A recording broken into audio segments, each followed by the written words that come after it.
وطبيب قلوبنا ومولانا محمدا عبده ورسوله أرسله بالحق بشيرا ونذيرا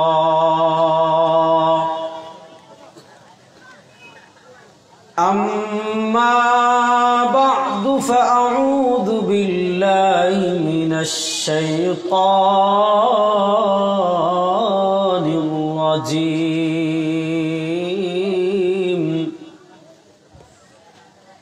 بسم الله الرحمن الرحيم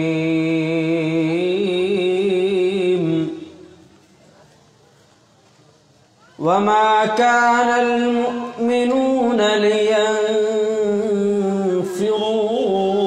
كافة فلولا نفر من كل فرقة منهم طائفة ليتفقهوا في الدين ولينذروا قومهم إذا رجعوا إليهم لعلهم يحذرون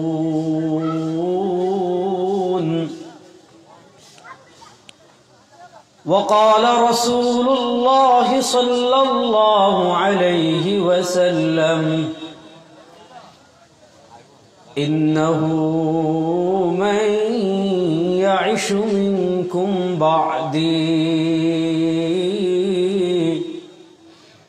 فسيرى اختلافا كثيرا فعليكم بسنتي وسنة الخلفاء الراشدين المهديين عضوا عليها بالنواجذ وإياكم ومحدثات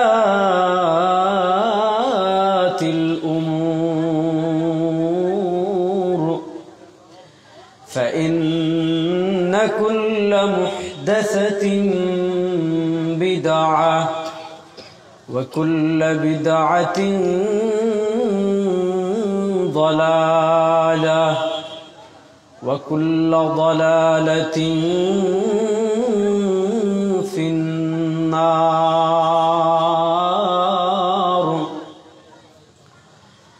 وقال رسول الله صلى الله عليه وسلم من أحدث في أمرنا هذا ما ليس منه فهو رد وقال رسول الله صلى الله عليه وسلم يحمل هذا العلم من كل خلف عدوله ينفون عنه تحريف الغالين وانتحال المبطلين وتأويل الجاهلين أو كما قال عليه الصلاة والسلام আলহামদুলিল্লাহ আল্লাহ রাব্বুল আলামিনের অসংখ্য অগণিত শুকরিয়া। আল্লাহ রাব্বুল আলামিন আমাদেরকে দয়া করে মায়া করে রশিদিয়া মদিনাতুল উলুম মাদ্রাসার উদ্যোগে আয়োজিত আজকের এই ইসলাহি মাহফিলে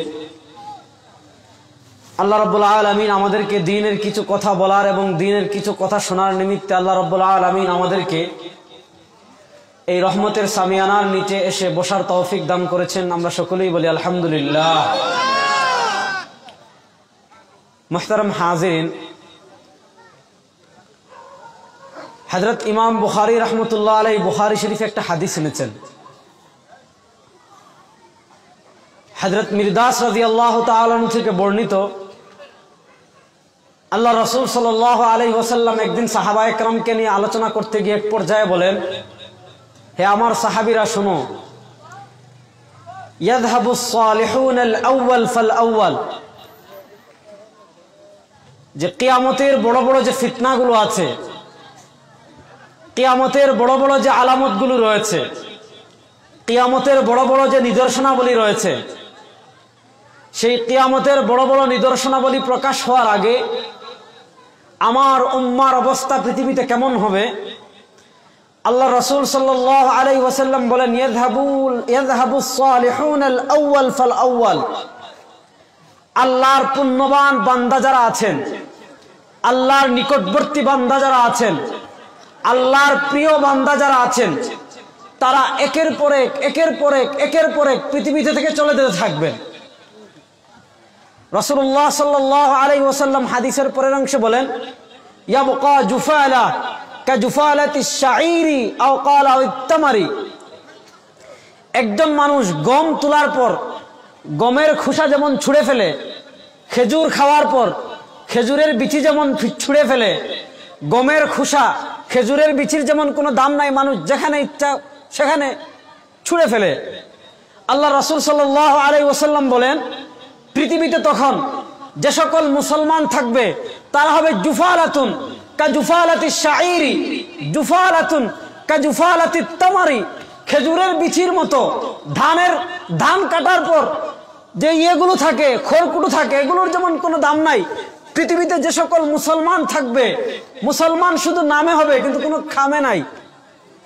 তখন হাদিসে আল্লাহ রাসূল সাল্লাল্লাহু আলাইহি ওয়াসাল্লাম বলেন, লা ইউবালি তাব্বা, আল্লাহ রাব্বুল আলামিন তখন কোনো ভয়ঙ্কর সিদ্ধান্ত নিতে, আল্লাহ রাব্বুল আলামিন কোনো আযাবের সিদ্ধান্ত নিতে, আল্লাহ রাব্বুল আলামিন কোনো গজবের সিদ্ধান্ত নিতে, তখন আর কাউকে লা ইউবালি পরোয়া করেন না। বুখারী রাহমাতুল্লাহ আলাইহি আরেক হাদিস এনেছেন ইমাম বুখারী রাহমাতুল্লাহ আলাইহি, আল্লাহ রাসূল সাল্লাল্লাহু আলাইহি ওয়াসাল্লাম বলেন, ইন্নাল্লাহা লা ইয়ানতাজিগুল ইলমা ইনতিজাগান হি। দেখেন, এক হাদিসে আল্লাহ রাসূল সাল্লাল্লাহু আলাইহি ওয়াসাল্লাম কিয়ামতের অনেকগুলো আলামত বলেছেন। এর ভিতর একটা আলামত আল্লাহ রাসূল সাল্লাল্লাহু আলাইহি ওয়াসাল্লাম বলেন, ইন্না মিন আশরাতিস সাআ, কিয়ামতের একটা আলামত হইল রুফিআল ইলম, পৃথিবী থেকে ইলম উঠিয়ে নেওয়া হবে। পৃথিবীতে ইসলাম ধর্মে জ্ঞানী মানুষ থাকবে না, পৃথিবীতে বড় বড় আলেম থাকবে না, পৃথিবীতে বড় বড় ধর্ম গবেষক থাকবে না। পৃথিবীতে যখন বড় বড় আলেমরা আস্তে আস্তে উঠা শুরু করবেন, তুমি হ্যাঁ উম্মাহ ভালো করে বুঝো, ইন্না মিন আশরাতিস সাআ, এটা হলো কিয়ামতের একটা বড় আলামত। এখন প্রশ্ন হইল, পৃথিবী থেকে ইলম উঠানো হবে কিভাবে? আল্লাহ রাসূল সাল্লাল্লাহু আলাইহি ওয়াসাল্লাম হাদিসেও সেটার সমাধান দিয়ে গিয়েছেন। আল্লাহ রাসূল সাল্লাল্লাহু আলাইহি ওয়াসাল্লাম বলেন, ইন্নাল্লাহা লা ইয়ানতাজিগুল ইলমা ইনতিজাগান হি, যে আল্লাহ রাব্বুল আলামিন পৃথিবী থেকে টান মেরে ছিনিয়ে আসমানে ইলম তুলে নেবেন না। যে হঠাৎ মানুষ ঘুমাবে, সকালে উঠে দেখবে কারো সিনায় ইলম নাই, এভাবে না। ওয়া ইন্নামা ইয়ানতাজিগুল ইলমা বিকবজিল উলামা, আল্লাহ রাব্বুল আলামিন পৃথিবী থেকে ইলম উঠিয়ে নেবেন আলেমদেরকে উঠিয়ে নেওয়ার মাধ্যমে। আস্তে আস্তে বড় বড় আলেম পৃথিবী থেকে চলে যাবে।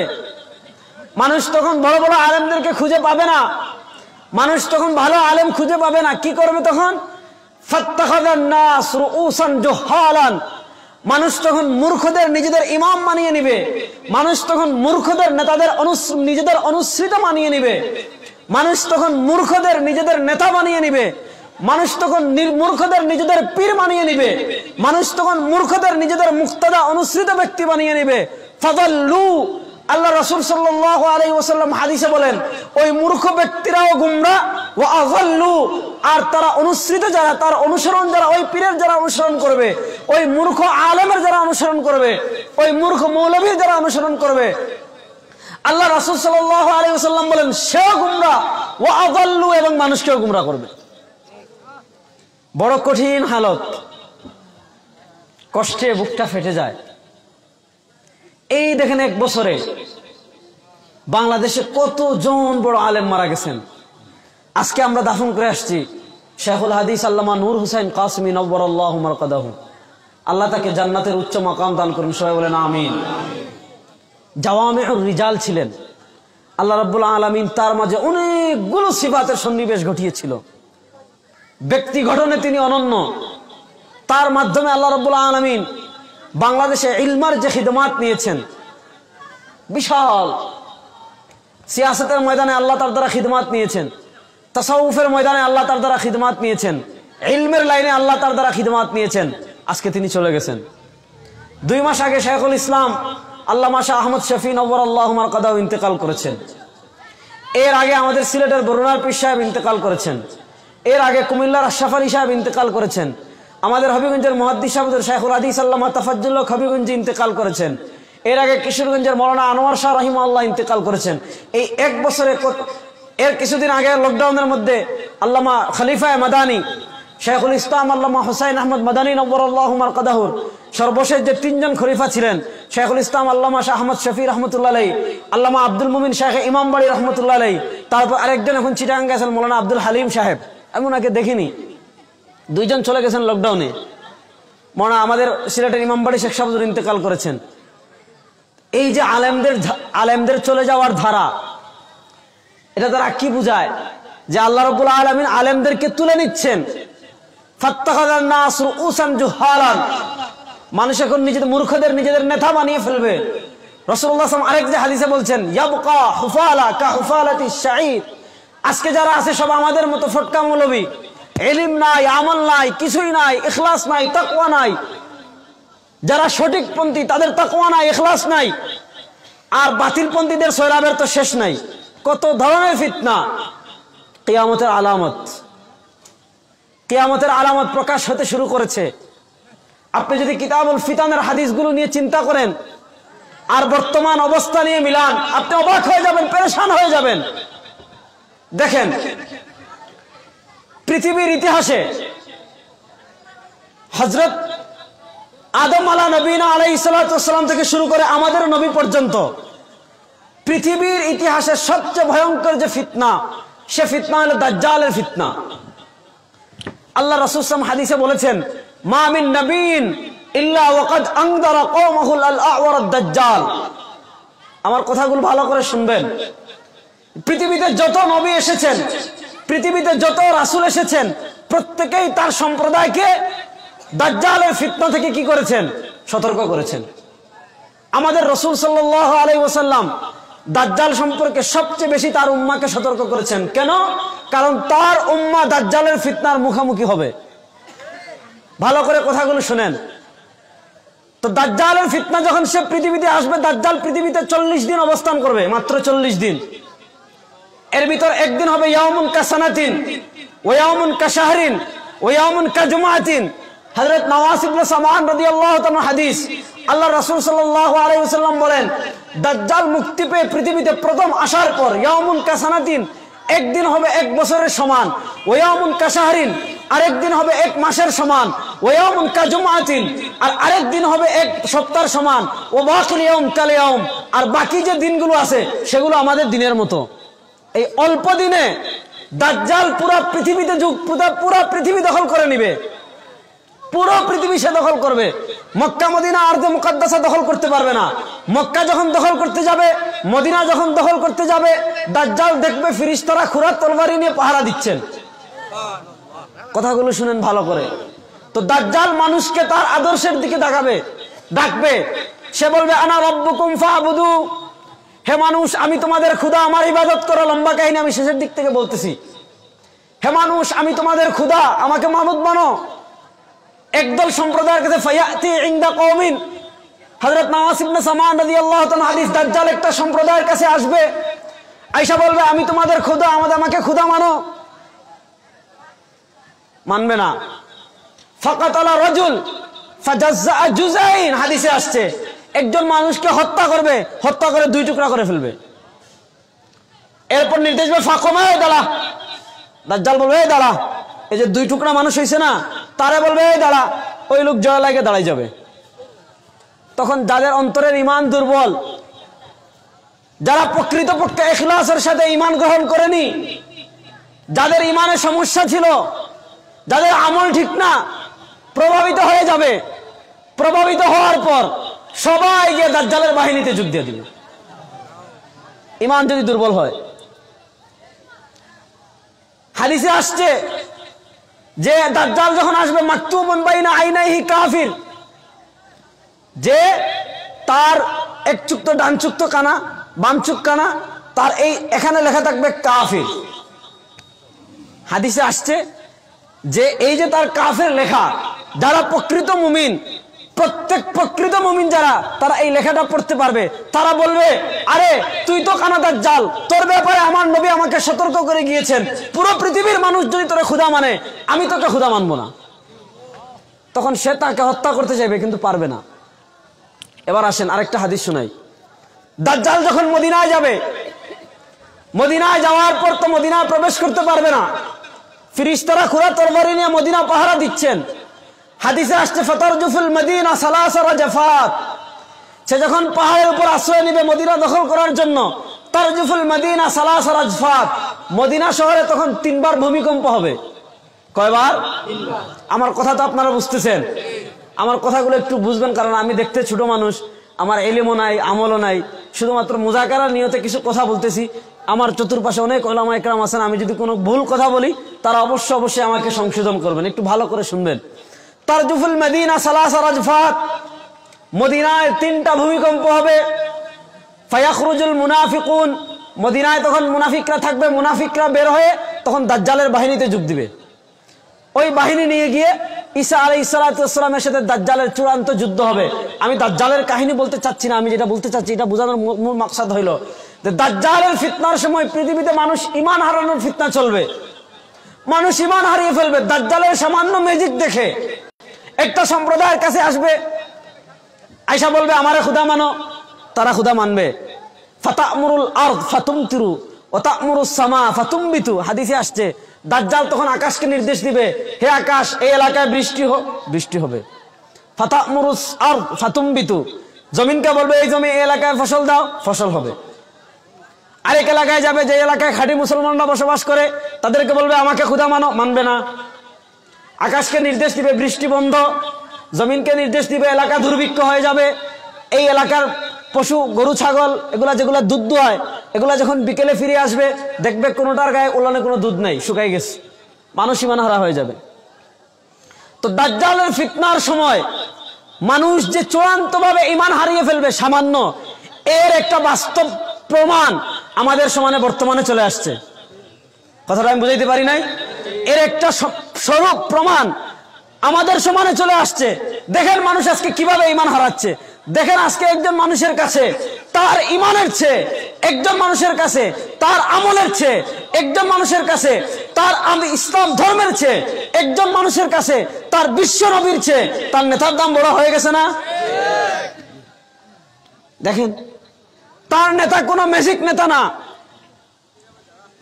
তার নেতা কোনো খুব আহামরি নেতাও না, আমি কোন নেতাকে বলতেছি না। আবার বর্তমানে আপনি দেখেন তার কোনো মুজিজাও নাই, সে কোনো ভালো আলেমও না, সে কোনো বুজুর্গও না, সে কোনো পুরের সুহবত প্রাপ্তও না, সে কোনো ইরান তুরান বিজয়ও করেনি, তারপরে তার কথায় মানুষ কোরআন সুন্নাহ সব বাদ দিয়ে দৌড়াইতেছে, পিছনে দৌড়াইতেছে না? সামান্য টাকার জন্য দৌড়ায় না? এখন চিন্তা করেন, সামান্য টাকার পরে, সামান্য টাকার পিছনে পড়ে কেউ যদি তার ফাসিক, কেউ যদি তার অনেক পর্যায়ে কোনো পর্যায়ে পড়ে না, সামান্য নামে মাত্র মুসলমান নেতার পিছনে দৌড়ায়, ওই মানুষগুলোর কাছে যদি দাজ্জাল আইসা বলে আনা রব্বুকুম, ওই মানুষগুলোর কাছে দাজ্জাল আইসা যদি আকাশকে নির্দেশ দেয় আকাশ বৃষ্টি বর্ষণ কর, জমিনকে নির্দেশ দেয় জমিন ফসল ফলা, পশুকে যদি নির্দেশ দেয় তোমার ঘরে ফিরে আসো, কোনো কিছু দেওয়া লাগবে না। এখন আপনি চিন্তা করুন, বর্তমানে আমরা যারা আছি আমাদের সামনে যদি দাজ্জালের এই আলামতগুলো প্রকাশ পায়, চিন্তা করেন কয়জন ঈমান থাকবে? চিন্তা করেন।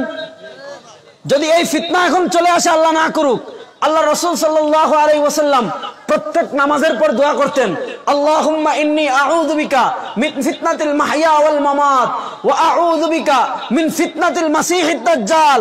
হে আল্লাহ, আমি বিশ্ব নবী আউযু বিকা, তোমার কাছে আশ্রয় চাই, মিন ফিতনাতিল মাসীহিদ দাজ্জাল, কানা দাজ্জালের ফিতনা থেকে। হে আল্লাহ, আমাকে বাঁচাও কানা দাজ্জালের ফিতনা থেকে।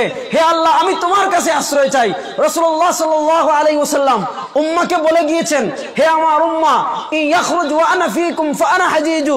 হে আমার উম্মাহ, আমি পৃথিবীতে জীবিত থাকা অবস্থায় যদি দাজ্জাল পৃথিবীতে বের হয়ে যায়, ফাআনা হাজিজু, আমি তোমাদেরকে রক্ষা করব। ওয়া ইল্লা ফাকুল্লু ইমরিইন মুসলিমিন হাজিজুন লিনাফসিক, অন্যথায় আমি যদি পৃথিবী থেকে চলে যাই, আমি পৃথিবী থেকে চলে যাওয়ার পর দাজ্জাল যদি পৃথিবীতে আসে, ফাকুল্লু ইমরিইন মুসলিম হাজিজুন লিনাফসিক, তোমরা তোমাদের প্রত্যেকের নিরাপত্তা নিশ্চিত করে তোমরা তোমাদের প্রত্যেকের ঈমানের হেফাজত করবা। এবার বলেন, আমাদের ঈমান এখন কোন পর্যায়ে গেছে আপনি বলেন, চিন্তা করেন। আমাদের ঈমানের স্তর এখন কত নিচে গেছে চিন্তা করেন। আজকে আমাদের ঈমানের স্তর এমন হয়ে গেছে যে যদি কেউ সরওয়ারে কায়নাত হযরত মুহাম্মদ সাল্লাল্লাহু আলাইহি ওয়াসাল্লামকে গালিগালাজ করে, হৃদয়ে লাগে না? লাগে না? অথচ আল্লাহ রাসূল সাল্লাল্লাহু আলাইহি ওয়াসাল্লাম, বুখারী শরীফে আসছে, বুখারী সানিতে, বাবু কতল কাব ইবনে আশরাফ, কাব ইবনে আশরাফের হত্যার কাহিনী বুখারীতে এসেছে। আল্লাহ রাসূল সাল্লাল্লাহু আলাইহি ওয়াসাল্লামকে কাব ইবনে আশরাফ গালিগালাজ করত। আল্লাহ রাসূল সাল্লাল্লাহু আলাইহি ওয়াসাল্লাম তখন বলছেন, কে আমাকে মুক্তি দিবে, কে আমাকে আনন্দ দিবে? আমি বলতেছি না আপনাদেরকে এই কথা, আমি যেটা বুঝাতে চাচ্ছি যে আজকে আমাদের ঈমানের স্তর কোন পর্যায়ে চলে গেছে যে আমার নেতাকে গালি দিলে, আমার নেতার বিরুদ্ধে বললে, আমার নেতার ব্যাপারে কেউ কোনো শরঈ মাসআলা বয়ান করলে আমি কি করি? আমি তেলে বেগলে জ্বলে উঠি, আমি আলেম ওলামাদের গালিগালাজ করি। কিন্তু আমার বিশ্বনবী মুহাম্মদ সাল্লাল্লাহু আলাইহি ওয়াসাল্লামকে নিয়ে, কোরআনকে নিয়ে, ইসলামকে নিয়ে, হজকে নিয়ে, রাসূলুল্লাহ সাল্লাল্লাহু আলাইহি ওয়াসাল্লামের চরিত্র নিয়ে, রাসূলুল্লাহ সাল্লাল্লাহু আলাইহি ওয়াসাল্লামের একাধিক বিবাহ নিয়ে, ইসলামের মৌলিক বিষয়ে, জরুরিয়াতে দ্বীনের উপর যদি কেউ কোনো কথা বলে, আমার গায়ে লাগে না। এখন আপনি চিন্তা করেন, রাসূলুল্লাহ সাল্লাল্লাহু আলাইহি ওয়াসাল্লাম যে বলেছেন মানুষ দলে দলে দাজ্জালের বাহিনীতে যোগ দিবে, আমাদের এই সময় আল্লাহ না করুক যদি দাজ্জালের ফিতনা পৃথিবীতে আসে, আমাদের ঈমানের অবস্থা কেমন হবে? একটা কথা। আরেকটা কথা শুনেন, ইমাম তিরমিজি রাহমাতুল্লাহ আলাইহি তিরমিজিতে হাদিস এনেছেন, ইমাম নুআইম ইবনে হাম্মাদ আল মারওয়াজি রাহমাতুল্লাহ আলাইহি ওনার কিতাবুল ফিতানে হাদিস এনেছেন। হাদিস কি? আল্লাহ রাসূল সাল্লাল্লাহু আলাইহি ওয়াসাল্লাম পৃথিবীর মানুষকে বলেন, হে পৃথিবীর মানুষ শুন, দাজ্জাল বের হওয়ার আগে পৃথিবীতে মানুষের অবস্থা কেমন হবে? আল্লাহ রাসূল সেটাও বর্ণনা করেছেন। আল্লাহ রাসূল সাল্লাল্লাহু আলাইহি ওয়াসাল্লাম কি বলেছেন? আল্লাহ রাসূল সাল্লাল্লাহু আলাইহি ওয়াসাল্লাম হাদিসে পরিষ্কার বলেন, ইয়াতি আলান নাসি জামান, হে আমার উম্মাহ খুব ভালো করে শুনে রাখো, এমন একটা যুগ আসতেছে, ইউগশিল ফিতনা কাকিতাইল লাইল, রাতের অন্ধকার যেমন পুরো পৃথিবীকে ঘিরে নেয়, যেই জায়গায় তুমি যাইবা সে জায়গায় রাতের অন্ধকার। ফিতনা মানুষের মধ্যে এমন ভাবে আসবে, এমন ফিতনা আসবে, ইউসবিহুর রাজুলু ফিহা মুমিনান, মানুষ সকালে মুসলমান থাকবে, ওয়া ইউমসি কাফিরান, বিকেলে কাফের হয়ে যাবে, ওয়া ইউমসি মুমিনান, মানুষ বিকেলে মুসলমান থাকবে, ওয়া ইউসবিহু কাফিরান, আবার সকালে কাফের হয়ে যাবে। কারবার বুঝছেন? মানে কাফের হওয়ার ফিতনা চালু হবে, সকালে মুসলমান, বিকেলে কাফের, বিকেলে মুসলমান, সকালে কাফের। এখন আপনি প্রশ্ন করতে পারেন যে এইভাবে এমন কি যে এই মুহূর্তের মধ্যে কাফের হয়ে যাবে? ভালো করে বুঝেন, এই কথাগুলো এবার সব জায়গায় বলতেছি। আমরা নামাজ পড়ি, নামাজ পড়ি, কি কি কারণে নামাজ ভাঙ্গে জানি না? আমার কথা মনে হয় আপনারা বুঝতেছেন না নাকি? একটু কথা বলবেন আমার সাথে। আমরা নামাজ পড়ি, কি কি কারণে নামাজ ভাঙ্গে জানি? রোজা রাখি, ইনশাআল্লাহ, জাযাকাল্লাহ, শেষে বলুন। আমরা রোজা রাখি, কি কি কারণে রোজা ভাঙ্গে জানি? আমরা হজ করি, কি কি কারণে হজ ভাঙ্গে জানি? আমরা অজু করি, কি কি কারণে অজু ভাঙ্গে জানি, কিন্তু কি কি কারণে ঈমান ভাঙ্গে এটা জানি না। আমি কথাটা বুঝাইতে পারি নাই? নামাজ ভঙ্গের যেমন কারণ আছে, রোজা ভঙ্গের যেমন কারণ আছে, হজ নষ্ট হওয়ার যেমন কারণ আছে, অজু ভঙ্গের যেমন কারণ আছে, ঈমান ভঙ্গেরও তেমন কারণ আছে। ঈমান ভঙ্গের তেমন কারণ আছে না নাই? আছে। এখন যদি ঈমান ভঙ্গ হয়, এমন কাজ যদি কেউ করে, তাহলে তার ঈমান চলে গেছে। কিন্তু ঈমান চলে যাওয়ার পর যদি সে আমল করে, তার আমলের কোনো দাম নাই। দেখেন, ভালো করে শুনেন, রাসূলুল্লাহ সাল্লাল্লাহু আলাইহি ওয়াসাল্লাম বলেছেন, উম্মার 73 দলের ভিতর 72 দল জাহান্নামী, কুল্লুহুম ফিন্নার ইল্লা মিল্লাতাম ওয়াহিদা। 72 দলের একদল জান্নাতি, 73 দলের একদল জান্নাতি, 72 দল জাহান্নামী। এই যে 72 দল জাহান্নামী যাবে, তারাও কিন্তু আমল করে। হাফেজ ইবনে কাসির রাহমাতুল্লাহি আল বিদায়া ওয়ান নিহায়াতে লিখেছেন, ইমাম যাহাবী রাহমাতুল্লাহি আলাইহি ওনার তারিখুল ইসলাম ওয়া ওয়াফায়াতুল মাশাহির ওয়াল আ'রামে লিখেছেন, বর্তমান পৃথিবীর একজন শ্রেষ্ঠ ইতিহাসবিদ ডক্টর আলী মোহাম্মদ সাল্লাবি, উনি ওনার কিতাব আলী ইবনে আবি তালিব নিয়ে যে বিশাল বড় আরবিতে কিতাব লিখেছেন, ওখানে উনি খারিজিদের আলোচনা করেছেন যে খারিজিরা আমলে অনেক অগ্রসর ছিল, অনেক আমল করত, কিন্তু তারা খারিজি হয়েছে কেন? তাদের আকীদা বিশ্বাস ঠিক না। এজন্য আগে আকীদা ঠিক করতে হবে। ভালো করে শুনেন কথাগুলো, ভালো করে আমার কথাগুলো বুঝবেন। আগে আমাদের আকীদা ঠিক করতে হবে। ইসলামে এমন কিছু আকীদা রয়েছে যে আকীদা লালন করলে আপনি ইসলাম থেকে বের হয়ে যাবেন, কাফের মুরতাদ। আবার এমন কিছু আকীদা আছে যে আকীদা লালন করলে আপনি ইসলাম থেকে বের হবেন না, কিন্তু ওই যে 72 ফিরকা জাহান্নামী, এই 72 ফিরকার এক ফিরকা হয়ে যাবে। আমার কথাগুলো একটু ভালো করে শুনেন। বর্তমানে আমাদের বাংলাদেশে ঈমান ভঙ্গের কিছু কারণ আছে, আমি কয়েকটা বলি। আমি যদি ভুল বলি হুজুর ইনশাআল্লাহ আমাকে ইসলাহ করবেন।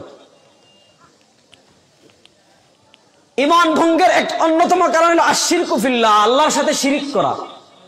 আল্লাহর সাথে কি করা? শিরিক করা। যদি কেউ আল্লাহর সাথে শিরিক করে, এ মুশরিক।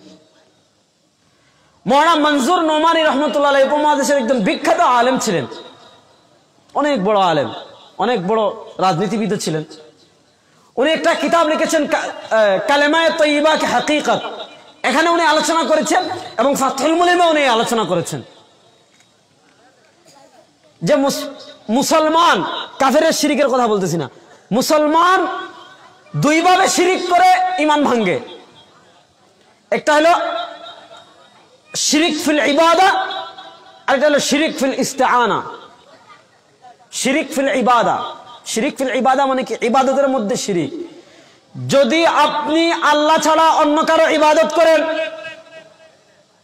যদি আপনি আল্লাহ ছাড়া অন্য কারো ইবাদত করেন, গরুর ইবাদত করলেন, সূর্যের ইবাদত করলেন, তারকার ইবাদত করলেন, মাজারে পীরের ইবাদত করলেন, বুঝেন নাই কথা? মাজারে গিয়ে পীরের ইবাদত করলেন, পীরের পায়ে সিজদা দিলেন। পীরের পায়ে সিজদা দিলে কাফের হবে কিনা এটা ভিন্ন মাসলা, পরে বলবো। কিন্তু আপনি যদি পীরকে মানে একদম সিজদা হালাল মনে করে দেন, কাফের। এটা ইবনে আবিদিন শামী রাহমাতুল্লাহ আলাইহি ফতোয়া শামীতে লিখেছেন, ইবনে কুদামা আল মাকদিসি আল মুগনিতে লিখেছেন, আমি পরে বলবো সেই কথা। শিরিক ফিল ইবাদা, যেমন হিন্দুরা গরুর উপাসনা করে, মুসলমান না কাফের? আমার কথা মনে হয় আপনারা বুঝতেছেন না মুরব্বীরা। হিন্দুরা গরুর উপাসনা করে, মুসলমান না কাফের? কারণ ইবাদতের ক্ষেত্রে তারা আল্লাহর সাথে শরীক করেছে। শিরকের আরেক প্রকার হলো শিরিক ফিল ইস্তিআনা, সাহায্য চাওয়ার ক্ষেত্রে শিরিক। ভালো করে শুনেন, এই শিরিক আমরা অনেকে নিজের অজান্তে করে ফেলি। এই শিরিক আমরা অনেকে আমার নিজের অজান্তে করে ফেলি। আচ্ছা বলুন তো, আমি যদি বিপদে পড়ি, তাহলে আমাকে বিপদ থেকে উদ্ধার করার একমাত্র মালিক কে? যারা বলেন আমাকে বিপদ থেকে উদ্ধার করার একমাত্র মালিক কে? আল্লাহ। আল্লাহ ছাড়া পৃথিবীর কেউ আমাকে বিপদ থেকে উদ্ধার করতে পারে না। হ্যাঁ, বিপদ থেকে উদ্ধার করার জন্য, কোন বিপদ থেকে উদ্ধার পাওয়ার জন্য আমি বেশির চেয়ে বেশি কোনো মানুষের ওসিলা নিতে পারি। ওসিলা, ভালো করে মাসালাটা বুঝবেন। আমি বেশির চেয়ে বেশি ওসিলা নিতে পারি, কিন্তু আমি যদি মনে করি আমি বিপদে পড়েছি, আমার পীরের দরবারে তাবারুক নিয়ে গেলে আমার পীর আমাকে বিপদ থেকে উদ্ধার করবেন, বলেন মুসলমান না কাফের? আমার বাচ্চা হচ্ছে না, আমার সন্তান হচ্ছে না, আমি পীরের মাজারে মোমবাতি জ্বালাইলাম, আমি পীরের মাজারে মোমবাতি জ্বালাইলাম, পীরের দরবারে গরু মান্নত করলাম, যে পীরের কাছে টাকা পয়সা নিয়ে গেলাম যে বাবা আমাকে কি দেন? সন্তান দেন। বলুন তো, যদি কেউ মনে করে আল্লাহ ছাড়া অন্য কেউ তাকে সন্তান দিতে পারে, আল্লাহ ছাড়া কোনো পীর সন্তান দিতে পারে, আল্লাহ ছাড়া কোনো মৃত আল্লাহর ওলি তাকে সন্তান দিতে পারে, বলুন তো সে মুসলমান না কাফের? কাফের। আজকে আপনি বড় দুঃখ কষ্ট লাগে, আপনি বাংলাদেশে বিভিন্ন মাজারে যাবেন, সব মাজার না, এমন বহু মাজার আছে যেগুলো হলো জাহান্নামের কাউন্টার। যেগুলো কিসের কাউন্টার? জাহান্নামের কাউন্টার। আমরা যদি বিবাড়িয়া থেকে ঢাকায় যাই, বাসের টিকিট কাটি, জাহান্নামে যাইতে চান? এগুলাতে যান। পীরের দরবারে সিজদা করে, পীরের কাছে চায়, পীরের নামে মান্নত করে, পীরের নামে পীরের কাছে গিয়ে বলি বাবা ব্যবসা বরকত হচ্ছে না, আমার ব্যবসার লোকসান হচ্ছে, উদ্ধার করেন, আমি বিপদে পড়েছি বাবা উদ্ধার করেন, আমার এই সমস্যা হয়েছে বাবা উদ্ধার করেন। বলুন তো বিপদ থেকে উদ্ধার করার একমাত্র মালিক কে? আল্লাহ। আল্লাহ রাব্বুল আলামিন পবিত্র কোরআনে সুস্পষ্টভাবে বলেছেন, কোরআনে সুস্পষ্টভাবে বলেছেন, কুল্লা আমলিকু লিনাফসি নাফআন ওয়ালা যাররান ইল্লা মা শাআল্লাহ। হে বিশ্ব নবী, আপনি পুরো পৃথিবীর মুসলমানকে জানিয়ে দিন, আপনি পুরো বিশ্ববাসীকে জানিয়ে দিন, কুল্লা আমলিকু লিনাফসি নাফআন ওয়ালা যাররান, আমি আমার নিজের নফসের কোনো উপকার কিংবা ক্ষতি করতে পারি না, ইল্লা মা শাআল্লাহ, ততটুকু উপকার ক্ষতি হয় যতটুকু উপকার এবং ক্ষতি কে করেন? আল্লাহ। রাসূলুল্লাহ সাল্লাল্লাহু আলাইহি ওয়াসাল্লাম জীবনে যতবার বিপদে পড়েছেন ততবার মুখাপেক্ষী হয়েছেন কার? আল্লাহ। হযরত আবু বকর সিদ্দিক রাদিয়াল্লাহু তাআলা আনহু গারে সওরে পেরেশান, ইয়া রাসূলুল্লাহ কাফেররা তো চলে এসেছে, আমাদেরকে মেরে ফেলবে। আল্লাহর রাসূল তখন আবু বকর রাদিয়াল্লাহু তাআলা কে কি বলেছেন? লা তাহজান ইন্নাল্লাহা মা'ানা। আবু বকর চিন্তা কইরো না, আমাদের সাথে কে আছেন? আল্লাহ। আমাদের সাথে কে আছেন? রাসূলুল্লাহ সাল্লাল্লাহু আলাইহি ওয়াসাল্লাম কার দিকে মুনাজাত করেছেন? আল্লাহর দিকে। রাসূলুল্লাহ সাল্লাল্লাহু আলাইহি ওয়াসাল্লাম বদরের যুদ্ধের কাহিনী পড়েন। বদরের যুদ্ধে যখন যুদ্ধ শুরু হবে আগের দিন রাতে রাসূল সাল্লাল্লাহু আলাইহি ওয়াসাল্লাম সিজদায় পড়ে গেছেন, সিজদায় পড়ে দোয়া করতেছেন, হে আল্লাহ, আজকে মদিনা থেকে যে সকল সাহাবায়ে কেরামকে নিয়ে যুদ্ধ করতে এসেছি কাফেরদের সাথে, আমার এই স্বল্প সংখ্যক সাহাবী, আমার এই স্বল্প সংখ্যক সৈন্য, কুরাইশের এই বিশাল বাহিনী, কুরাইশের এই অস্ত্রসজ্জিত বিশাল বাহিনীর সাথে যদি পরাজিত হয়ে যায়, লা ইয়াবকা আহাদুন ফিল আরদি ইয়াকুল আল্লাহ আল্লাহ, পৃথিবীতে এমন কোন মুসলমান থাকবে না, পৃথিবীতে এমন কোন মানুষ থাকবে না যে মানুষ আপনি আল্লাহর নাম উচ্চারণ করবে, আল্লাহ তুমি এদেরকে সাহায্য করো, পৃথিবীতে আল্লাহর নাম নেওয়ার মতো তার কোনো মানুষ থাকবে না। হযরত আবু বকর সিদ্দিক রাদিয়াল্লাহু তাআলা আনহু রাসূলুল্লাহর দোয়া দেখে, রাসূলুল্লাহর আহাজারি দেখে হযরত আবু বকর সিদ্দিক রাদিয়াল্লাহু তাআলা এসে রাসূল সাল্লাল্লাহু এইভাবে ধরছেন, বলেন ইযা ইয়াকফিকা ইয়া রাসূলুল্লাহ, হে আল্লাহর রাসূল যথেষ্ট হয়ে গেছে, আপনি আল্লাহর সিজদার, আল্লাহর কুদরতি পায়ে পড়ে সিজদায় পড়ে যেভাবে কান্নাকাটি করে দোয়া করছেন, আপনার দোয়া আল্লাহ কখনো ফিরিয়ে দিতে পারেন না, আল্লাহ অবশ্যই অবশ্যই আমাদেরকে বিজয় দান করবেন। ইযা ইয়াকফিকা ইয়া রাসূলুল্লাহ, হে আল্লাহর রাসূল যথেষ্ট হয়ে গেছে। আল্লাহ রাসূল সাল্লাল্লাহু আলাইহি ওয়াসাল্লামের উপর যখন বিপদ আসছে, মুসিবত আসছে, আল্লাহ রাসূল সাল্লাল্লাহু আলাইহি ওয়াসাল্লাম দোয়া করতেন আল্লাহর কাছে, আর তোমার উপর যখন বিপদ আসে, তোমার উপর যখন মুসিবত আসে, তুমি আল্লাহকে বাদ দিয়ে, তুমি আল্লাহকে বাদ দিয়ে তুমি বিপদ উদ্ধার করার জন্য যাও তোমার পীরের কাছে। তোমার পীর আল্লাহর থেকে বড় হয়ে গেছে না?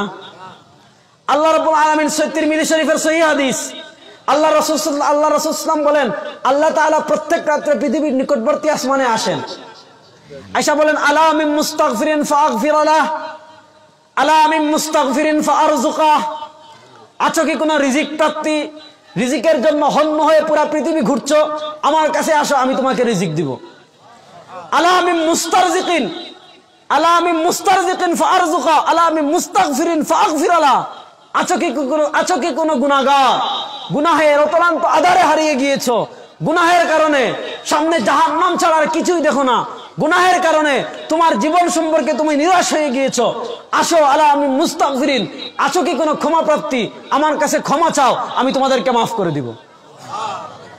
আল্লাহ রাসূল আল্লাহ এসে আসমানে ডাকেন। আর তুমি যদি মনে করো, ভালো করে শুনেন, তুমি যদি মনে করো তোমার পীর তোমাকে বিপদ থেকে উদ্ধার করে ফেলবেন, ভালো করে কথাগুলো শুনেন, একটু ভালো করে, মা বোনরা শুনবেন ভালো করে, মা বোনরা এই কাজগুলো বেশি করে।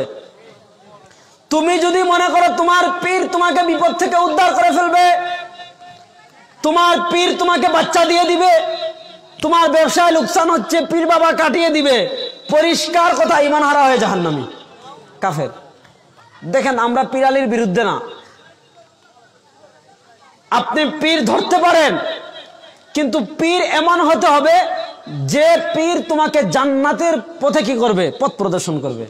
হযরত ইবনে মাসউদ রাদিয়াল্লাহু তাআলা হাদিস, আন্না খাত্তালানা রাসূলুল্লাহ সাল্লাল্লাহু আলাইহি ওয়াসাল্লাম খাত্তান ফাকাল হাযা হুয়া সিরাতুল মুস্তাকিম। রাসূলুল্লাহ সাল্লাল্লাহু আলাইহি ওয়াসাল্লাম প্রথম সোজা একটা দাগ দিয়েছেন, দাগ দিয়ে বলেছেন এটা হলো সিরাতুল মুস্তাকিম। ফাখাত্তা খুতুতান আন শিমালিহি ওয়া আন ইয়ামিনি, এরপর ডানে বামে অনেকগুলো দাগ দিয়েছেন, দাগ দিয়ে বলছেন ফাফি কুল্লি তারিকিন শাইতানুন ইয়াদউ নাস ইলা জাহান্নাম, প্রত্যেক রাস্তার মুখে একজন শয়তান বসে রয়েছে যে মানুষদেরকে জাহান্নামের দিকে ডাকতে থাকে। কিসের দিকে ডাকতে থাকে?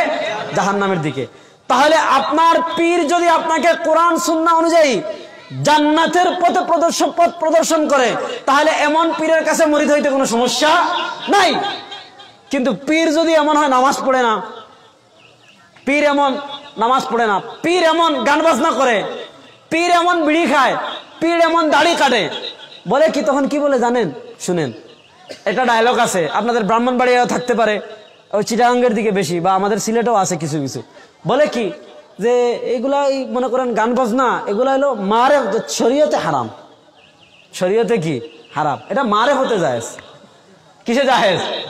মারে হতে জায়েজ। শরীয়তে কি হারাম, জায়েজ কোথায়?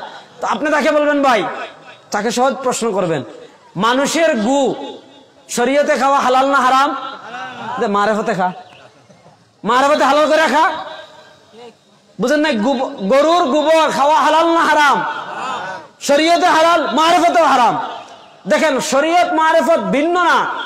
ভালো করে শুনেন, আপনাকে এসে ধোঁকা দিবে যে শরীয়তে নামাজ, আমার পিসাব নামাজ পড়ে না, কারণ কি? মারেফতে নামাজ লাগে না, উনি সর্বক্ষণ আল্লাহর কাছেই আছেন। নাউজুবিল্লাহ বলেন। শুনেন, মারেফত জিনিসটাকে আমি বুঝাচ্ছি, তারপরে সামনে যাচ্ছি। আহকাম আছে শরীরের অঙ্গ প্রত্যঙ্গের সাথে, যাকাত, এরপর হলো দান সদকা, এগুলো অঙ্গ প্রত্যঙ্গের সাথে সম্পৃক্ত, শরীরের সাথে সম্পৃক্ত, জাসাদের সাথে। এই জাসাদের সাথে সম্পৃক্ত যে বিধানাবলী, এগুলাকে বলে শরীয়ত। আর অন্তরের সাথে সম্পৃক্ত শরীয়তের যে বিধানাবলী, যেমন হিংসা লালন করা যাবে না, বিদ্বেষ পোষণ করা যাবে না, অহংকার করা যাবে না, তারপর হলো কারো ব্যাপারে কি খারাপ ধারণা পোষণ করা যাবে না। এই অন্তরের সাথে সম্পৃক্ত শরীয়তের যে বিধানাবলী, ওগুলোর নাম হলো মারেফত। ওগুলোর নাম কি? মারেফত। আর ওই অন্তরকে পরিশুদ্ধ করার যে মেহনত, ওটার নাম হলো তাজকিয়া, ওটার নাম হলো তাসাউফ। যিনি আপনার অন্তরকে মেহনত করার পরিশ্রম করবেন, ওনার নামই পীর। এখন পীর যদি এমন হয় যার অন্তরই পরিষ্কার না, আমি কথা বুঝাইতে পারি নাই, পীরই এমন যার অন্তর পরিষ্কার না, পীরই এমন নামাজ পড়ে না, পীরই এমন রোজা রাখে না, পীরই এমন বিড়ি খায়, পীরই এমন দাড়ি নাই, বুঝেন নাই কথা? পীরই এমন পরিষ্কার কুফরি কথা বলে, পরিষ্কার কুফরি কথা। বাংলাদেশে আমি নাম ধরে বলি, আমার কথায় কেউ কষ্ট নিন না, আমি আমার উলামায়ে কেরামের দায়িত্ব হলো বুঝানো। বর্তমানে একজন পীর আছে, আটরশির পীর, নাম শুনছেননি? তাদের মেজো ভাইজান যে দাড়ি একদম ক্লিন শেভ। কয়েকদিন আগে সে কি বলছে জানেন? রাসূলুল্লাহ সাল্লাল্লাহু আলাইহি ওয়াসাল্লামের বিখ্যাত কাতিবুল ওয়াহি, রাসূলুল্লাহ সাল্লাল্লাহু আলাইহি ওয়াসাল্লামের ওয়াহি লেখক সাহাবীদের একজন হযরত মুআবিয়া ইবনে আবি সুফিয়ান রাদিয়াল্লাহু তাআলা আনহু, যার ব্যাপারে আল্লাহ রাসূল নিজে দোয়া করেছেন, আল্লাহুম্মা জাআলহু হাদিয়াম মাহদিয়া, হে আল্লাহ আপনি মুআবিয়া রাদিয়াল্লাহু তাআলা আনহুকে পথ প্রদর্শন করুন। এত বড় সাহাবী, রাসূলুল্লাহ সাল্লাল্লাহু আলাইহি ওয়াসাল্লাম যাকে ওহী যখন জিবরিল নিয়ে আসতেন, রাসূলুল্লাহ সাল্লাল্লাহু আলাইহি ওয়াসাল্লামের মুখস্থ হওয়ার পর যে কয়েকজন সাহাবায়ে কেরাম দিয়ে ওহী লিখতেন, তার মধ্যে একজন হলেন মুআবিয়া রাদিয়াল্লাহু তাআলা আনহু। এত বড় সাহাবী। এই মুআবিয়া রাদিয়াল্লাহু তাআলার ব্যাপারে আটরশির এই ভণ্ড কি বলছে জানেন? সে বলছে মুআবিয়াকে যারা রাদিয়াল্লাহু তাআলা বলবে তারাও কাফের। যে মুআবিয়াকে যারা রাদিয়াল্লাহু তাআলা বলবে এরা কাফের।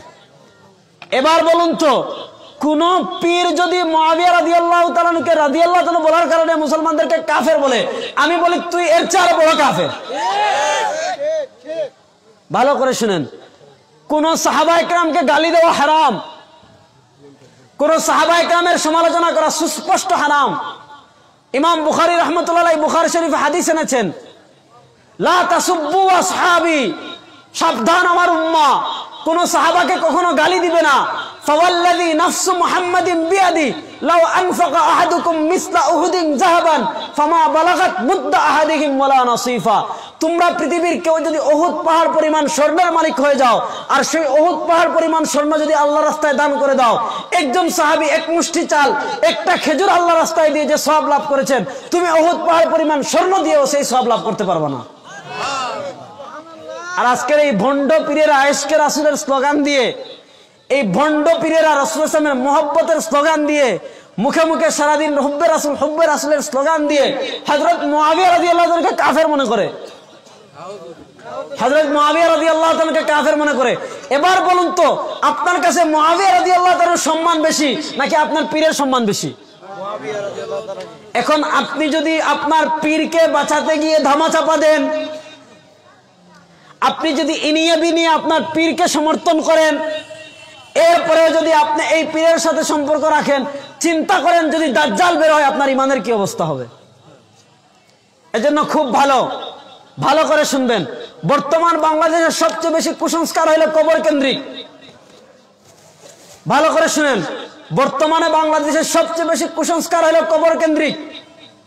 রাসূলুল্লাহ সাল্লাল্লাহু আলাইহি ওয়াসাল্লামের সুস্পষ্ট হাদিস, কবর শুধুমাত্র জিয়ারত করা যাবে, আর কিছু করা যাবে না। আল্লাহ রাসূল সাল্লাল্লাহু আলাইহি ওয়াসাল্লাম সুস্পষ্টভাবে বলেছেন, কুনতু নাহাইতুকুম আন জিয়ারাতিল কুবুর, আমি ইসলামের প্রাথমিক যুগে তোমাদেরকে কবর জিয়ারত করতে নিষেধ করেছিলাম, ফাজুরুহা, এখন তোমরা কবর জিয়ারত করো, ফাইন্নাহা তুযাক্কিরুল আখিরা, কেননা কেউ যদি কবর জিয়ারত করে, কবর জিয়ারতে গিয়ে যখন দাঁড়াবে, মৃত মানুষের কথা তার স্মরণ হবে, মৃত্যুর কথা স্মরণ হবে, মৃত্যুর মাধ্যমে তার আখিরাতের কথা স্মরণ হবে, যাতে তার আখিরাতের কথা স্মরণ হয়। এজন্য আল্লাহ রাব্বুল আলামিন কি করেছেন, কবর জিয়ারতের রাসূল অনুমতি দিয়েছেন। আর বর্তমানে এমন ভাবে কবর উঁচু করে ফুল দিয়ে বাতি জ্বালিয়ে, লাল বাতি জ্বালিয়ে, এটা কি কবর নাকি পীরের বাসর ঘর পার্থক্য করা যায় না? আমি কথাটা বুঝাইতে পারি নাই। এটা কি কবর নাকি কারো বাসর ঘর পার্থক্য করা যায় না? ওখানে গিয়ে মানুষের কবরে গিয়ে কি স্মরণ হওয়ার কথা ছিল? আল্লাহ রাসূল সুস্পষ্ট বলেছেন, ফাইন্নাহা তুযাক্কিরুল আখিরা, যে ওখানে গিয়ে তোমার আখিরাতের কথা স্মরণ হবে। আর বর্তমানের মাজারগুলোতে গেলে আখিরাতের কথা স্মরণ হয় না, স্মরণ হয় বাসর ঘরের কথা। কথা ঠিক না বেঠিক? এজন্য ভালো করে শুনেন, একদম সুস্পষ্ট হাদিস, আল্লাহ রাসূল সাল্লাল্লাহু আলাইহি ওয়াসাল্লাম নাহা রাসূল আন তাজসিসুল কুবুর, রাসূল সাল্লাল্লাহু কবর পাকা করতে নিষেধ করেছেন, ওয়া আইয়ুবনা আলাইহা, কবরের উপর কোনো কিছু নির্মাণ করতে নিষেধ করেছেন, ওয়া আইয়ুত্তাখাযা ফিহা সুরজান, কবরে বাতি জ্বালাইতে নিষেধ করেছেন, ওয়া আইয়ুত্তাখাযা ফিহা সুরুজা, রাসূলুল্লাহ সাল্লাল্লাহু আলাইহি ওয়াসাল্লাম কবরে বাতি জ্বালাইতে নিষেধ করেছেন। এখন যে তুমি তোমার বাবার দরবারে গিয়ে 12টা মোমবাতি জ্বালাও, কার নামে জ্বালাইতেছো? কেন? তোমার বাবা যদি জাহান্নামী হয়, কোন মানুষ যদি জাহান্নামী হয়, তার কবরের আশপাশে সারা দুনিয়ার বাতি জ্বালাইলে আযাব কমবে একটু? আর যদি কোন মানুষ জান্নাতি হয়, সারা দুনিয়ার বিদ্যুৎ দিলে জান্নাতের আলোর তুলনায় এগুলোর কোনো তুলনা আছে? তাহলে আপনি বাবার দরবারে মোমবাতি জ্বালিয়ে কি বুঝাইতে চাচ্ছেন বলেন আমাকে? যেখানে রাসূল সুস্পষ্ট ভাবে বলেছেন, ওয়া আইয়ুত্তাখাযা ফিহা সুরজা, হযরত জাবের রাদিয়াল্লাহু তাআলা হাদিস, রাসূলুল্লাহ সাল্লাল্লাহু আলাইহি ওয়াসাল্লাম কবরে বাতি জ্বালাইতে নিষেধ করেছেন, সেখানে তুমি কি করতেছো? তোমার পীরের কবর পাকা করতেছো, উঁচু করতেছো, আবার কি ফুল দিতেছো? ফুল দে না কবরে? কে ভাই কবরে ফুল দিচ্ছেন কেন? এখন বলে কি হাদিস দে, হাদিস দ্বারা দলিল দে, যে কি আন্না রাসূলুল্লাহ মাররা রাসূলুল্লাহ বিকবরাইন, একবার রাসূলুল্লাহ সাল্লাল্লাহু আলাইহি ওয়াসাল্লাম দুইটা কবরের পাশ দিলে যাচ্ছিলেন। তিরমিজি শরীফের হাদিস, আবু দাউদেও আছে, সম্ভবত বুখারীতেও আছে। দুইটা কবরের পাশ দিয়ে রাসূল যাচ্ছেন, ফাকালা ইন্নাহুমা লা ইউআযাবান, রাসূল বলেন এই শোন, এই কবরে আযাব হচ্ছে, ওমা ইউআযাবানে বিকাবীরিন, তবে কোনো বড় গুনাহের কারণে আযাব হচ্ছে না। আম্মা আহাদুহুমা ফাকানা লা ইস্তানদিহু মিনাল বাউল, যে একজন সে কি করতো না, পেশাব থেকে বাঁচতো না, মানে পেশাব করে ভালোভাবে ইস্তিনজা করতো না। ওয়া আম্মাল আখার ফাকানা ইয়ামশি বিন নামিমা, আরেকজন সে গীবত করতো। একজন পেশাব থেকে ভালো করে পবিত্রতা অর্জন করতো না, আরেকজন গীবত করতো না। এই দুই কারণে তাদের কবরে আযাব হচ্ছে। রাসূলুল্লাহ সাল্লাল্লাহু আলাইহি ওয়াসাল্লাম তখন একটা খেজুরের ভিজা ডাল নিলেন, ওইটা ভেঙ্গে দুইজনের কবরে দুই অংশ গাড়লেন। ফাকালা ইন্নাহু ইউখাফফাফ মা লাম ইয়াইবিসা, যে যতক্ষণ পর্যন্ত এই ডালটা শুকাবে না ততদিন পর্যন্ত তাদের কবরের আযাব একটু হালকা হবে। এখন বলে কি যে রাসূলুল্লাহ সাল্লাল্লাহু আলাইহি ওয়াসাল্লাম যেহেতু খেজুরের ডাল গাড়ছেন, যে ইন্নাহুমা ইউখাফফাফান মা লাম ইয়াইবিসা, যতক্ষণ পর্যন্ত ডাল শুকাবে না ততক্ষণ পর্যন্ত তাদের আযাব কি? খাফতে রাসূলুল্লাহ সাল্লাল্লাহু আলাইহি ওয়াসাল্লাম যদি খেজুরের ডাল গাড়ছেন, আমরা ফুল দিতে সমস্যা কোথায়? বাইরে ভাই, তুমি তো দেখি রাসূলুল্লাহ সাল্লাল্লাহু আলাইহি ওয়াসাল্লাম থেকে বেশি বুঝো। তো রাসূলুল্লাহ সাল্লাল্লাহু আলাইহি ওয়াসাল্লাম খেজুরের ডাল গাছেন, তুমিও ডাল গাড়ো, 1 নম্বর। 2 নম্বর, রাসূল নিশ্চিত ছিলেন যে তাদের কবরে আযাব হচ্ছে, রাসূল ওহীর মাধ্যমে জেনেছেন, আবার আলিমুল গায়ব না। কোনটা বলবো বললাম না, সমস্যার শেষ নাই, আজকে ফিতনার শেষ নাই। এখন বলে কে ওয়াহাবিরা কয় রাসূলুল্লাহ গায়ব জানে না, গায়ব যদি না জানে তাহলে কিভাবে বুঝলো? এটা উনি নিজের থেকে জানেন না, আল্লাহ জেনেছেন, এজন্য জেনেছেন। ভালো করে শুনেন, আল্লাহ রাসূলকে যতটুকু জানিয়েছেন রাসূল ততটুকু জেনেছেন। তো রাসূলুল্লাহ সাল্লাল্লাহু আলাইহি ওয়াসাল্লাম ওহীর মাধ্যমে জেনেছেন তাদের কবরে আযাব হচ্ছে, এজন্য ডাল কাটছেন। তুমি যদি জানো তোমার ফিরের কবরে আযাব হচ্ছে, ফুল দাও, আমাদের সমস্যা নাই। আমি কথাটা বুঝাইতে পারি নাই? রাসূলুল্লাহ সাল্লাল্লাহু আলাইহি ওয়াসাল্লাম ডাল গেড়েছেন কেন? কারণ তিনি জেনেছেন কবরে আযাব হচ্ছে, তুমি কেন দিচ্ছ ফুল? দেখেন, এরা সব সময় রাসূলুল্লাহ সাল্লাল্লাহু আলাইহি ওয়াসাল্লামের বিরোধিতা করে। দেখেন আমাদের দেশে, একবার আমার কথাগুলো ভালো করে বুঝবেন, আমাদের দেশে কিছু ভাই আছে রবিউল আউয়াল মাস আসলে 12ই রবিউল আউয়াল বিশাল জাঁকজমক করে ঈদে মিলাদুন নবী পালন করে না? আমাদেরকে বলে কি এই ওয়াহাবি, এদের অন্তরে রাসূলুল্লাহ সাল্লাল্লাহু আলাইহি ওয়াসাল্লামের ইশক ও মুহাব্বত কিচ্ছু নাই। এই দাঁড়া, আমাদের কথা বলে শুনেন। এখন কি বলে ওয়াহাবিরা দলিল খুঁজে পায় না, অথচ দলিল আছে মুসলিম শরীফে। কি দলিল আছে? সুইলা রাসূলুল্লাহ সাল্লাল্লাহু আলাইহি ওয়াসাল্লাম সিয়াম ইয়াউমিল ইসনাইন ফাকালা ফীহি ওয়ালিদতু। যে রাসূলুল্লাহ সাল্লাল্লাহু আলাইহি ওয়াসাল্লামকে সোমবারের রোজা রাখার সম্পর্কে জিজ্ঞেস করা হয়েছে, রাসূলুল্লাহ সাল্লাল্লাহু আলাইহি ওয়াসাল্লাম বলেছেন আমি সোমবারে জন্মগ্রহণ করেছি, এজন্য রাসূলুল্লাহ প্রত্যেক সোমবারে রোজা রাখতেন। আচ্ছা ঠিক আছে ভাই, তুমি যদি এই হাদিস থেকে ঈদে মিলাদুন নবীর দলিল বাইর করো আমার সমস্যা নাই, তুমিও প্রত্যেক সোমবারে রোজা রাখো, তোমাকে বাধা দিচ্ছে কে? আমি কথাটা বুঝাইতে পারি নাই? তুমি যদি প্রকৃত আশিকে রাসূল হও তাহলে তুমিও প্রত্যেক সোমবারে রোজা রাখো, কারণ রাসূলুল্লাহ সাল্লাল্লাহু আলাইহি ওয়াসাল্লাম প্রত্যেক সোমবারে রোজা রাখতেন। তুমি যদি প্রত্যেক সোমবারে রোজা রাখো, পৃথিবীর কেউ তোমাকে বাধা দিবে? দিবে না। রাখে না রোজা, বানাইছে ঈদ। রাসূল এই রোজা, ঈদের দিন রোজা রাখা হালাল না হারাম? হারাম। লিআন্নাহু আইয়ামু আকলিন ওয়া শুরবিন ওয়া বিআলিন। ঈদের দিন রোজা রাখা হারাম, কারণ ঈদের দিন আল্লাহ রাব্বুল আলামিন পুরা পৃথিবীর মাখলুকাত সবাইকে দাওয়াত দিয়েছেন।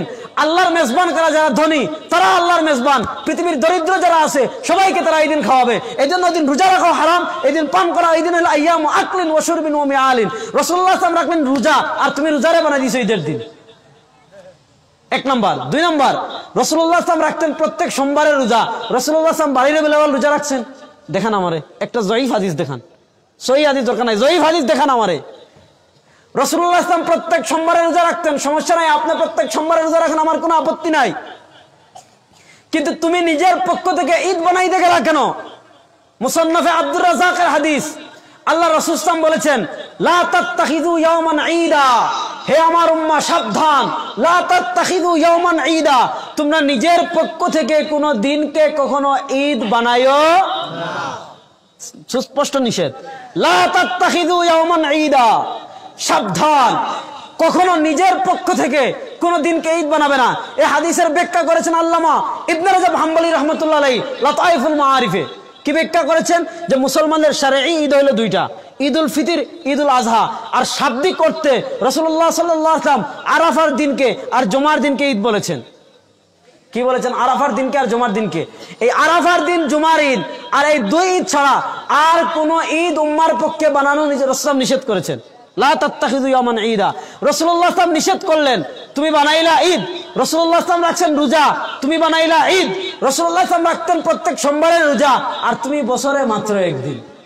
দেখেন রাসূলুল্লাহ সাল্লাল্লাহু আলাইহি ওয়াসাল্লাম প্রত্যেক সোমবারে রোজা রাখতেন। সোমবার সপ্তাহে আছে 48টা থেকে 54টা বছরে, তো রাসূল বছরে 48 থেকে 54 দিন রোজা রাখতেন, আর তুমি মাত্র একদিন ঈদে মিলাদুন নবী। এখন ঈদে মিলাদুন নবী তো আগে ঈদ ছিল, এখন এটা হয়ে গেছে সাইয়্যিদুল আয়াদ। সাইয়্যিদুল আয়াদ মানে সকল ঈদের সেরা ঈদ। নাউজুবিল্লাহ বলবেন না? আচ্ছা, সকল ঈদের সেরা ঈদ রাসূল সাল্লাল্লাহু আলাইহি বুঝলেন না? হযরত আবু বকর সিদ্দিক রাদিয়াল্লাহু তাআলা বুঝলেন না? হযরত ওমর রাদিয়াল্লাহু তাআলা বুঝলেন না? তোমার মাপকাঠি তো সাহাবী, যদি রাসূল এবং সাহাবায়ে কেরামের থেকে কোনো ইবাদত প্রমাণ না হয় সেটা বেদাত। সেটা কি? বেদাত। তুমি আমাকে একটা প্রমাণ দেখাও যে রাসূলুল্লাহ সাল্লাল্লাহু আলাইহি ওয়াসাল্লামের নবুয়তের আগে 2 বার জীবন, মক্কি জীবন, মাদানী জীবন। মক্কি জীবন 13 বছর, মাদানী জীবন 10 বছর। মক্কি জীবনের কথা বাদ দিলাম, কারণ মক্কি জীবনে রাসূলুল্লাহ অনেক কষ্ট করেছেন। মাদানী জীবনের 10 দিন, 10 বছরে একদিনও রাসূলুল্লাহ সাল্লাল্লাহু আলাইহি ওয়াসাল্লাম 12 রবিউল আউয়াল ঈদে মিলাদুন নবী পালন করেছেন? দেখাতে পারবেন? নাই। এবার বলেন, যে কাজ রাসূলুল্লাহ সাল্লাল্লাহু আলাইহি ওয়াসাল্লাম করলেন না, যে কাজ সাহাবায়ে কেরাম করলেন না, যে কাজ তাবিঈরা করলেন না, যে কাজ তবে তাবিঈনরা করলেন না, যে কাজ আইম্মায়ে মুজতাহিদিনরা করলেন না, এমন কাজকে যদি আপনি ঈদ বানান, এমনকি সাইয়্যিদুল আয়াদ বানান, বলেন তো আপনার অবস্থা কি? রাসূলুল্লাহ সাল্লাল্লাহু আলাইহি ওয়াসাল্লাম সাবধান করে দিয়েছেন, হে আমার উম্মাহ, লা তুতরুনি কামা আতরাদাতিল ইয়াহুদ ওয়ান নাসারা, আমাকে নিয়ে তোমরা বাড়াবাড়ি করো না যেমন ভাবে ইহুদ আর নাসারারা তাদের নবীদেরকে নিয়ে বাড়াবাড়ি করেছে। তো আমি মূল জায়গায় আসি, আমি যে কোথায় ছিলাম এটা বোঝানোর জন্য আমি অন্যদিকে গিয়েছি। মূল জায়গায় ছিলাম যে কবরে গিয়ে বাতি জ্বালানো যাবে না। মাইকের আওয়াজ অনেক দূর পর্যন্ত যাচ্ছে রাত্রি। আমি মা বোনদেরকে বিশেষভাবে অনুরোধ করব, মা বোনরা কিন্তু এই কাজ বেশি করেন। একটা বিপদে পড়ছেন, আল্লাহ আমার এই কাজটা যদি হয়, অমুক বাবার দরবারে গিয়ে এতটা বাতি জ্বালামু, অমুক বাবার দরবারে মুরুদ দিব। কেন ভাই, বাবা মুরুদ দিয়ে কি করবে বলেন আমারে? মান্নত হবে একমাত্র আল্লাহর নামে। মান্নত হবে একমাত্র কার নামে? শুনেন, আল্লাহ রাসূল সাল্লাল্লাহু আলাইহি ওয়াসাল্লাম হাদিসে কি বলেন? হাদিসে কুদসি আল্লাহ রাসূল সাল্লাল্লাহু আলাইহি ওয়াসাল্লাম মানুষকে তাওহীদ শিক্ষা দিয়েছেন। কিভাবে? কুল লাউ ইজতামাআতিল ইনসু ওয়াল জিন আলা আন ইয়ানফাউকা বিশাইইন লা ইয়ানফাউকা বিশাইইন ইল্লা ক্বাদ কাতাবাহু আল্লাহু লাক।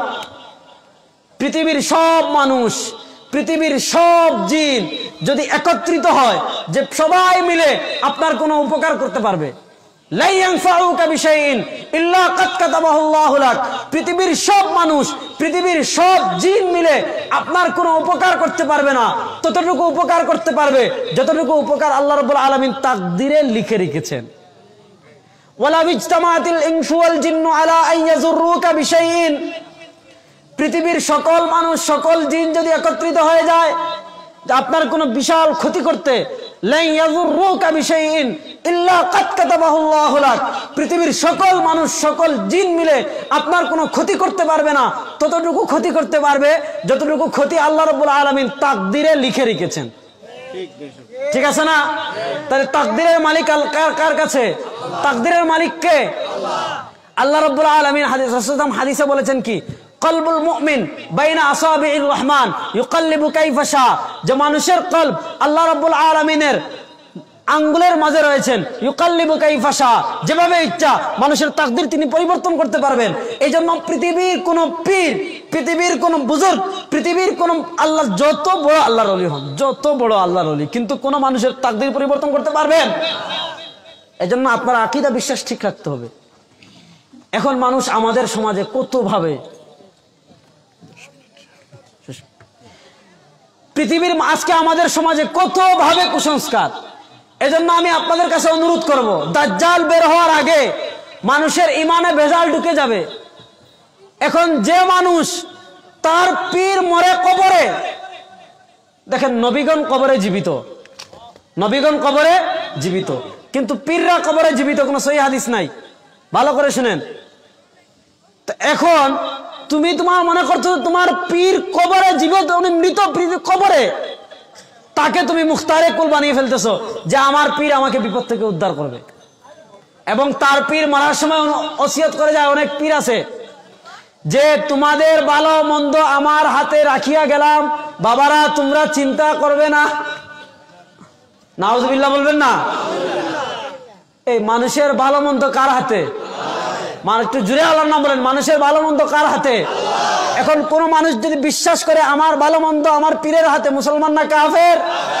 ঈমান হারা, খবরও নাই। এখন তাকে আপনি এইটা দরদের সাথে বলবেন, বলবে ওয়াহাবি, রাসূলুল্লাহর দুশমন। বলেন ভাই, কুফরের সাথে রাসূলুল্লাহর ইশকের কি সম্পর্ক? সাহাবায়ে কেরাম কি রাসূলুল্লাহ সাল্লাল্লাহু আলাইহি ওয়াসাল্লামকে মুখতারে কুল মনে করেছেন? সাহাবায়ে কেরাম বিপদে পড়লে দোয়া করতেন আল্লাহর কাছে। রাসূলুল্লাহ সাল্লাল্লাহু আলাইহি ওয়াসাল্লাম বিপদে পড়তেন, দোয়া করতেন কার কাছে? আমরা বিপদে পড়লে দোয়া করব কার কাছে? হ্যাঁ, আরেকটা মশালা ক্লিয়ার করি, ভালো করে বুঝেন, কারণ এটা নিয়ে একটা পেচ লাগা গেছে। এখন একটা মাসালা হলো ওসিলা। ওসিলা দেখেন, আপনি কোন আল্লাহর প্রিয় বান্দার উসিলা নিয়ে দোয়া করছেন যে হ্যাঁ আল্লাহ অমুকের উসিলায় আমার দোয়াটা কবুল করো। কারণ আমাদের সমাজে এখন বাড়াবাড়ি ছাড়াছাড়ি দুইটা।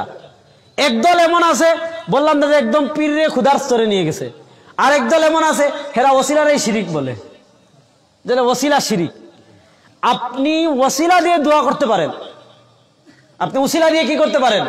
যে হে আল্লাহ, অমুক আপনার প্রিয় বান্দা আমার জানা মতে, তার উসিলায় আমি দোয়া করতেছি, আমার দোয়াটা কবুল করো।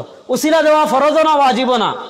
আপনি উসিলা দিয়ে দোয়া জায়েজ দিতে পারেন, কিন্তু দিতেই হবে এমন না। কারণ কি? আল্লাহ রাব্বুল আলামিন কোরআনে বলেছেন, কুল ইয়া ইবাদিয়াল্লাযীনা আসরাফু আলা আনফুসিহিম লা তাকনাতু মির রাহমাতিল্লাহ ইন্নাল্লাহা ইয়াগফিরুয যুনুবা জামিআ ইন্নাহু হুয়াল গফুরুর রহিম। কুল ইয়া ইবাদিয়াল্লাযীনা আসরাফু, হে আমার ওই বান্দা, হে আমার ওই বান্দা, আল্লাযীনা আসরাফু আলা আনফুসিহিম, যারা তোমাদের নিজেদের নফসের উপর জুলুম করেছো, গুনাহ করতে করতে করতে করতে জাহান্নামের কঙ্কাল হয়ে গিয়েছো, গুনাহ করতে করতে করতে করতে তোমার অন্তর একদম কালো হয়ে গিয়েছে। হে আমার বান্দা, লা তাকনাতু মির রাহমাতিল্লাহ, তুমি আল্লাহর রহমত থেকে নিরাশ হয়ে যাও না। ইন্নাল্লাহা ইয়াগফিরুয যুনুবা জামিআ, তুমি অন্তর দিয়ে ইখলাসের সাথে তোমার প্রভুর কাছে তওবা করো। ইন্নাল্লাহা ইয়াগফিরুয যুনুবা জামিআ, তোমার প্রভু তোমার সকল গুনাহ মাফ করে দিবেন। ইন্নাহু হুয়াল গফুরুর রহিম। এজন্য তোমার ওসিলা দিতেই হবে, এটা আবশ্যক না। তুমি যদি সরাসরি আল্লাহর কাছে দোয়া করো, সরাসরি আল্লাহর কাছে আশ্রয় চাও, সরাসরি আল্লাহর কাছে মুনাজাত করো, আল্লাহ সেটাও কবুল করবেন। তারপরে যদি তুমি চাও যে ওসিলা দিয়ে দোয়া, সেটাও যায়। বুখারী শরীফের হাদিস, হযরত ওমর রাদিয়াল্লাহু তাআলা যে বৃষ্টি হচ্ছে না মদিনায়, দুর্ভিক্ষ দেখা দিয়েছে। তো রাসূলুল্লাহ সাল্লাল্লাহু আলাইহি ওয়াসাল্লাম তখন তো ইন্তেকাল করেছেন। রাসূলের চাচা আব্বাস রাদিয়াল্লাহু তাআলা তখন জীবিত।